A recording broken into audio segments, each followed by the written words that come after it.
Bueno, buenas tardes. Nosotros le habla Joder Mejía, en la cual haremos una entrevista al profesor Mártires, oriundo de Samaná, la cual nos va a hablar acerca de las partes folclóricas y los valores folclóricos de la ciudad de Samaná. Buenas tardes, profe, ¿cómo está? Sí, buenas tardes. Yo soy Mártires Mercedes. Tenía mucho que no te veía, Así es. pero estamos aquí prestos para apoyarte en lo que podamos. Tú me hablas de que quieres tener algunas referencias específicamente sobre el folclore samané. Así es. Bien, con relación al folclore samané, en primer lugar tengo para decirte que es uno de los folclores más ricos de nuestro país. ¿Debido a qué? Que Samaná, al estar, como dice, un punto perdido en la geografía nacional, pero ha tenido la influencia y los aportes de diferentes culturas, de inmigrantes que radicaron acá, en Samaná. Por eso es una de las razones que aquí hay tantos diferentes apellidos, que tú te vas a otra parte del país y dices, pero vean que en Samaná sí hay apellidos raros, pero sucede a raíz de esto, que todas esas personas que vivieron aquí por corta temporada, por corta parte del tiempo, venían de diferentes culturas, pero ¿qué sucede? Cada quien quiere no imponer su cultura, por ejemplo, como en los tiempos de la dominación haitiana, pero todo el que viene quiere dar a conocer algo de su cultura. Si realmente en este aspecto nosotros tenemos incidencias de diferentes culturas, y como te dije anteriormente, es la razón que hace el folclore de Samaná tan rico y variado. Por ejemplo, nosotros cuando te hablamos del folclore musical, tenemos una serie de expresiones musicales, llámese danzas, que son propias de aquí de Samaná. Ya han sido dadas a conocer a nivel nacional y posiblemente a nivel internacional, porque se han hecho muchas presentaciones, se han llevado videos y muchas cosas a otros lugares. Dentro de las diferentes danzas podemos mencionar el bangulá, que es una danza folclórica, pero tiene aportes, o sea, es afroamericana, afro-antillana, afro-francesa. ¿Por qué razón? Porque el bangulá se conoció en la Luisiana francesa, en Martinica, en Nueva Orleans, en los Estados Unidos, en Cuba y en la República Dominicana, única y exclusivamente aquí en Samaná. Entonces, por eso te digo que tiene todos los aspectos ya mencionados: afro-inglesa, afroamericana, afroamericana, o sea, afro-inglesa, mejor dicho, y afro-francesa. Entonces, dentro de esos aspectos, por ejemplo, tenemos el bangulá, aquí con la figura aquí afro-latina, ¿verdad? O afro-antillana. El bangulá es una danza folclórica cortesana, donde realmente si nosotros no conservamos las cosas como realmente son, van perdiendo parte de su esencia. Porque 60 años atrás, cuando yo estaba pequeñito, que veía a mis abuelos y mis tíos y esa gente haciendo esas presentaciones, ellos hacían todos los pasos reglamentarios, porque la danza está por ordenamiento, por mandos, y todos los gestos o todos los mandos ellos lo demostraban en los gestos. Pues normalmente no lo están haciendo 100% como lo hacían esos viejos, porque se han perdido la mayoría ya de esas personas ya de siglo, exactamente. Entonces yo realmente he permanecido haciendo ese trabajo más o menos manteniéndola viva, porque hay una cuestión que yo quiero que tú entiendas, que el proceso de transculturación que incide sobre nuestros jóvenes hoy, tú te pones a darle práctica de una danza y ellos comienzan a hacer movimientos de contorsiones del cuerpo, asociándolo al dembow, al reggaetón, cosas que no son los pasos que tú le estás mostrando exactamente, pero sí, como te dije anteriormente, es uno de nuestros valores culturales, musicales más importantes. Pero también tenemos el Chivo Florete, que es una danza nacida aquí en Samaná. Tenemos también lo que es la Isidora, que es un baile muy jocoso, muy llamativo, que también lo practican los comunitarios de la Pacuala. Tenemos el Matulo, que es una danza también que surge en la zona del Limón, con una historia de un barco mercante que había en Samaná, que transportaba mercancía a diferentes puertos, y cuando zarpaba de este puerto solía estar meses sin regresar.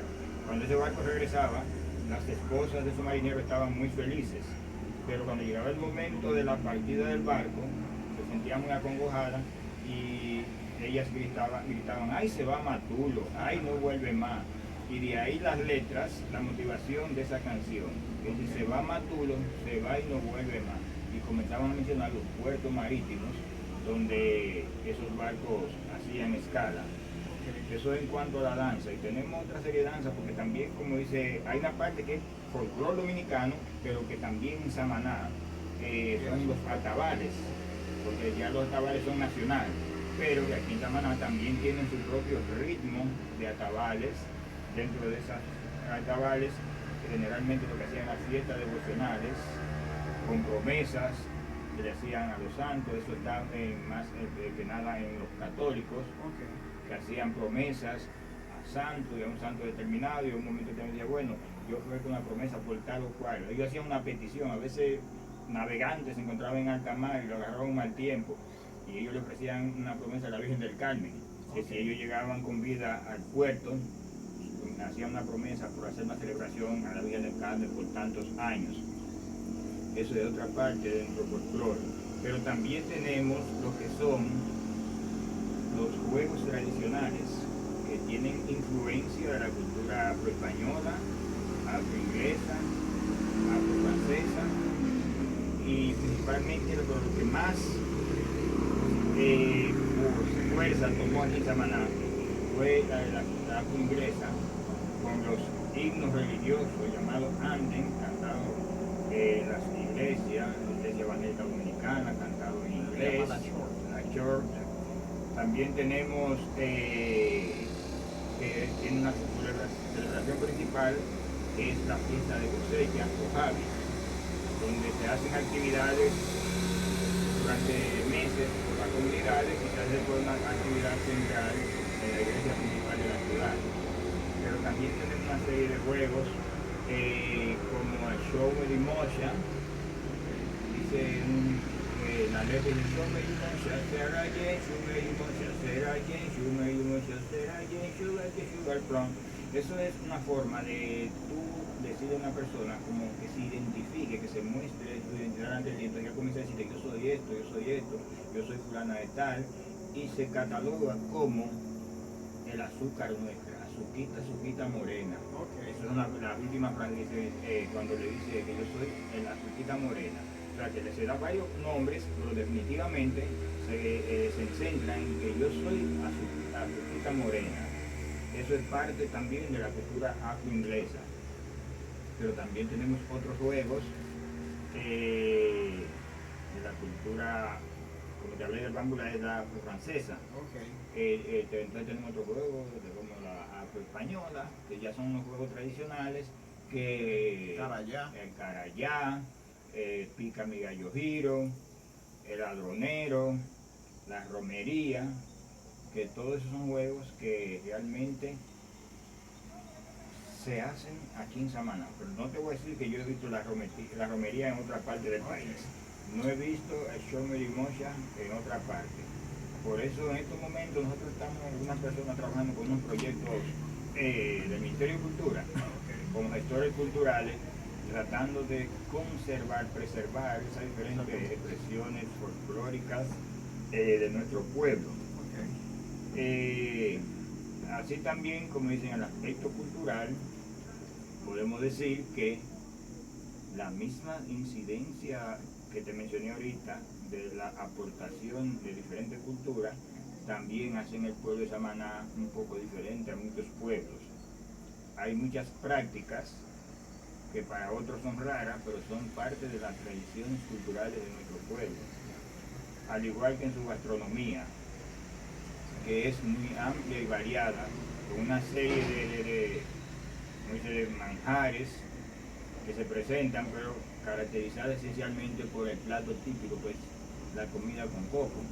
Y todos los productos, muchos productos que se preparan con coco, pero también trabajan la harina con unos nombres que yo sé que en otras partes hagan lo mismo, pero quizás con diferentes nombres, porque tenemos el gateau, tenemos el yanni cake, que lo hacen en otra parte, pero aquí lo hacemos horneado, en otra parte lo hacen como harina frita.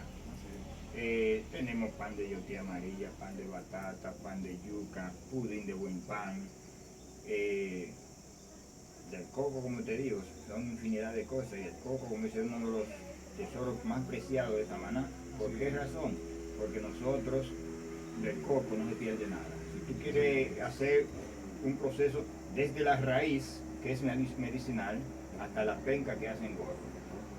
La parte del coco, la madera, del tronco sirve para madera. Es decir que todas las pencas se ripean para hacer ripio, para hacer canastas. El yaguacil, donde se forma la fruta del coco, la utilizan para hacer decoraciones como barquitos. Inclusive he visto personas que han ido a concursos y han ganado el primer lugar con sus trabajos artesanales. Te digo que como Samaná es en ese aspecto, es pobre en un aspecto y rica en otro, porque también las mismas creencias a veces no permiten que los pueblos se desarrollen, porque siguen un patrón de según van modernizando, se sí, van perdiendo exactamente, van perdiendo esos valores, se mete un proceso tranquilizante y hay cosas que no, ya prácticamente no la aceptan. Yo recuerdo cuando yo inicié en educación, en mi primer año, tuvimos que convocar una reunión con los sacerdotes, los pastores, las familias, porque ellos entendían que eso era algo, no sabían cuál era realmente la óptica de impartir el folclore en las escuelas.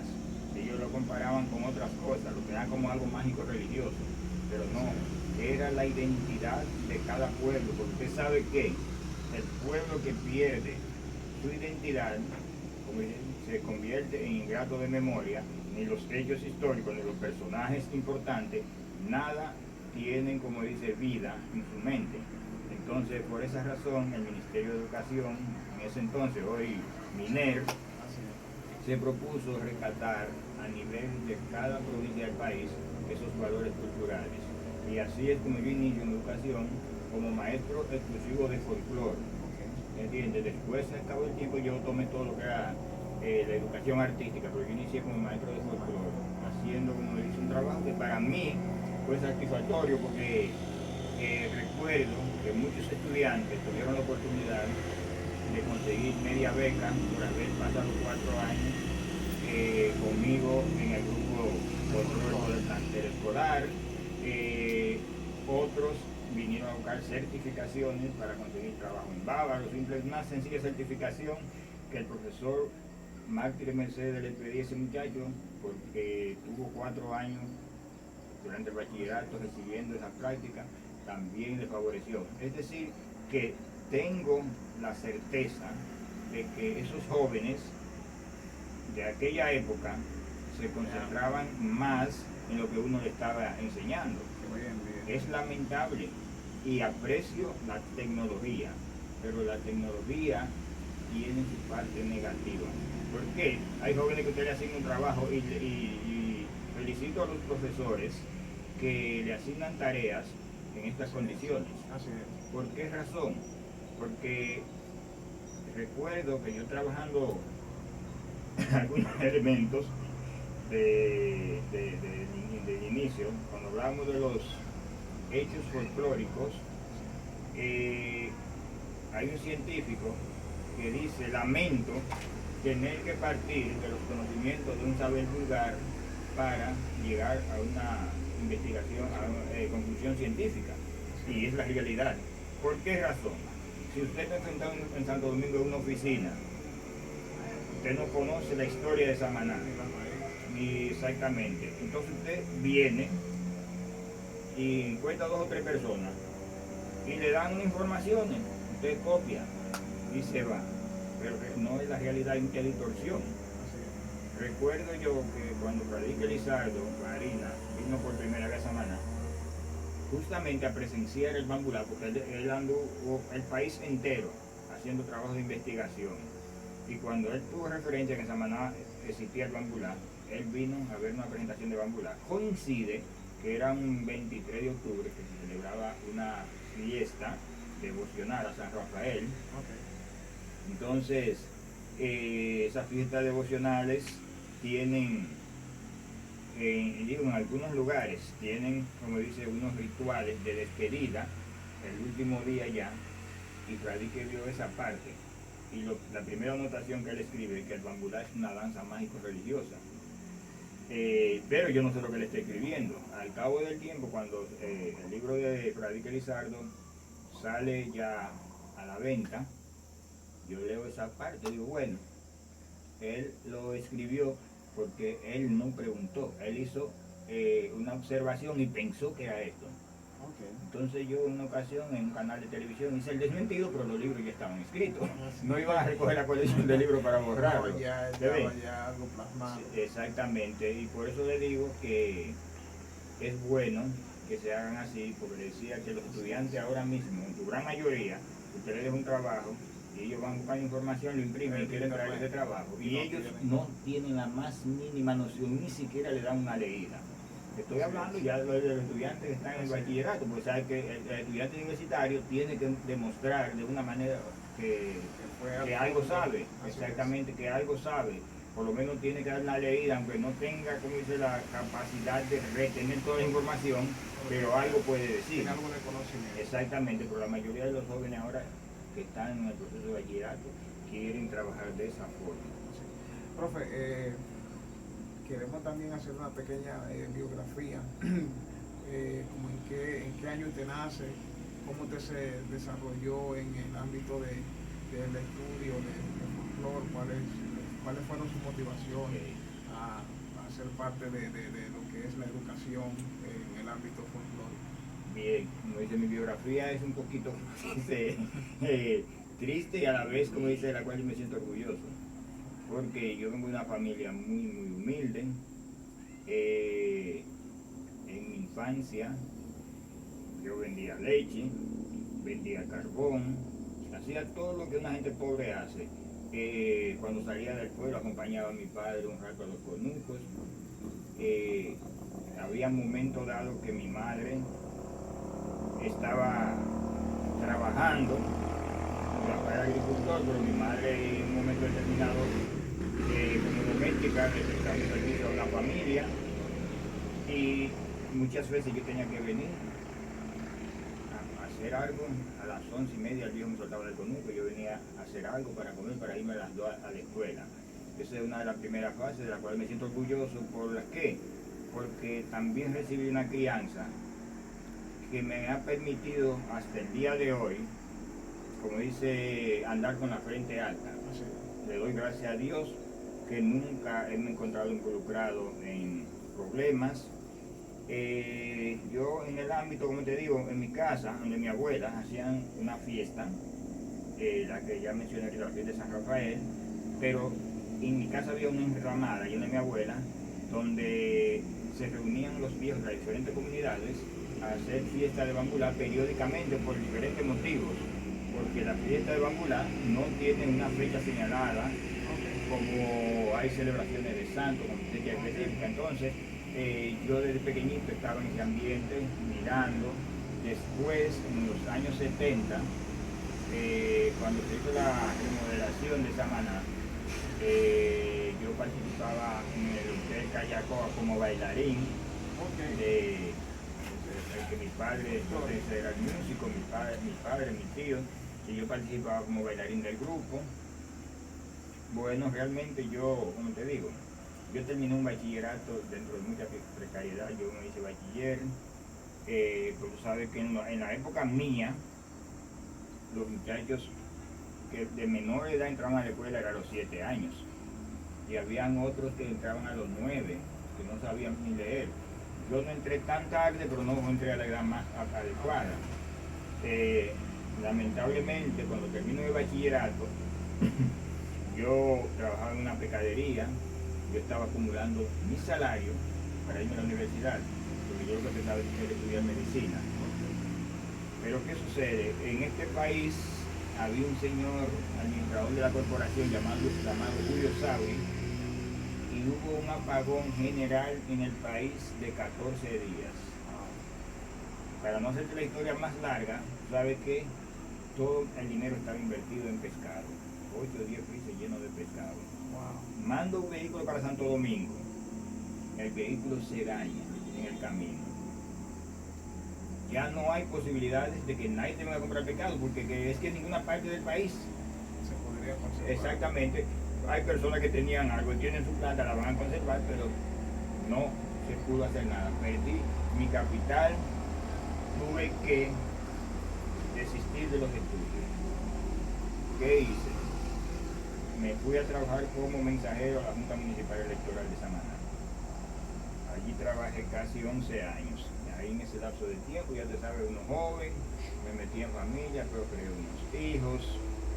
Después de un tiempo tuve una separación de pareja. Yo no pude terminar, no pude hacer los estudios superiores. Pero me mantuve trabajando, haciendo diplomados, diferentes cursos, capacitándome en todos los roles que tenían que ver con el área de folclore, cultura, o sea, preparándome en educación artística. Yo hice varios cursos, diplomados, y o sea, me he mantenido hasta ese nivel. ¿Por qué? Porque no era que yo no tenía la disposición de estudiar, pero yo tenía 4 hijos sin esposa y quería por lo menos hacer los bachilleres siquiera en ese momento, y no tuve la oportunidad. Pero me siento orgulloso de los aportes que yo he hecho, porque como te digo, yo he formado muchos jóvenes. Yo soy uno de los jóvenes los cuales usted pudo también aportar. Exactamente, me siento orgulloso cuando veo que pasan los arquitectos, los médicos, los ingenieros, los abogados, o sea que de todas las diferentes áreas. ¿Ves? Entré en un banco el otro día y encontré 4 jóvenes trabajando en el banco, y cuando miro 5, y los 5 habían sido estudiantes que habían pasado por mi mano. Digo, bueno, pero parece que este banco lo crearon y lo fundaron para ustedes. Pues bien, es como te digo, yo nací en el año 1953 aquí en Samaná. Viví un año y pico en Santo Domingo, a finales del 65 hasta finales del 66, pero después me regresé para Samaná. Porque a veces también tú vives, porque eso también fue una de las razones que yo quizás terminé el bachillerato a una edad más avanzada, porque a veces tú estás en una casa familiar, pero no es igual cuando estás en la casa de tu mamá y tu papá, que están atentos a que tú te prepares. Bueno, regresé a Samaná, como se volvía mi vida de normal, a trabajar con mi padre, viajar a un campo. Cuando estaba de vacaciones me iba a trabajar, bueno, porque ya lo único que sí tengo, que por lo menos mis padres no tenían la fuerza para empujarme, pero nunca me cohibieron de ir a la escuela, porque hay muchos padres que decían, no, ya tú no puedes, tú tienes que irme a ayudar para los montos, lo que sea. Ahí mis padres nunca me cohibieron de ir a la escuela. Hice un bachillerato, me mantuve, como te dije anteriormente, me metí a trabajar en la Junta Municipal Electoral. Llega un momento dado, pues yo voy a tener muchos años jubilado ya, pero llega un momento dado que viene un proyecto de servicio de cooperación extranjero, y hago un curso de administración y renuncio a mi trabajo en la Junta para venir a la comunidad a hacer un trabajo en pos de la gente de mi comunidad. Teníamos un gran problema, que el productor de coco no sabía, como dice, nada de su producto, y comenzamos a hacer una red de almacenes con administradores para comprar coco, para hacer una competencia al intermediario. Al cabo del tiempo, los mismos miembros socios le están vendiendo al intermediario, porque el intermediario era poderoso y le podía ofrecer un peso o un centavo más, y le estaban vendiendo al mismo intermediario. Entonces no duró más de un año y pico y tuvo que abandonarse ese proyecto. Ahora Mártir está desempleado, pero justamente en ese momento es cuando salen a buscarme para hacer el trabajo en la escuela. Inclusive al principio yo me negué. Me dice, no, usted no se puede negar, nosotros lo necesitamos. Digo yo, pero yo nunca he sido maestro de aula. Dice, no, pero el problema es que usted tiene la capacidad teórica y la práctica, modestia aparte, nadie la conoce con usted. Y digo que estoy lamentando que la juventud no se hayan dedicado a tratar de aprender, porque yo he dado muchos cursos en diferentes lugares para proyectos extranjeros, por ejemplo en Las Galeras, un proyecto que había, me fui a Las Terrenas a dar unos cursos, y veía como que los muchachos de otras comunidades le prestaban más amor a esto, pero yo no he visto uno que se ha acercado, que me quiero formar, conocer, porque yo daba mi clase, pero primero yo, de todos los temas que iba a trabajar, yo le impartía 2 días la última clase de teoría, diciéndole que este baile se llama así, viene de aquí, nació de aquí, toda esa parte yo le explicaba, y realmente vi que en esas comunidades lejanas le ponían más amor. Entonces, los años pasan, y cuando pasan pesan. No he visto nadie motivado a decir, bueno, yo voy a hacer esto, porque yo estoy seguro que a la hora que yo desaparezca van a haber muchas distorsiones en la información. Bueno, profe, muchas gracias por las informaciones. Esto es un trabajo para la Universidad La Guapa, la cual yo sé que con el aporte que usted ha hecho va a ser de mucho beneficio para los que van a estar escuchando y para mí en lo personal. Bueno, espero que así sea. Bueno, muchas gracias, profe. Un placer de servir. Y bueno, gracias a usted.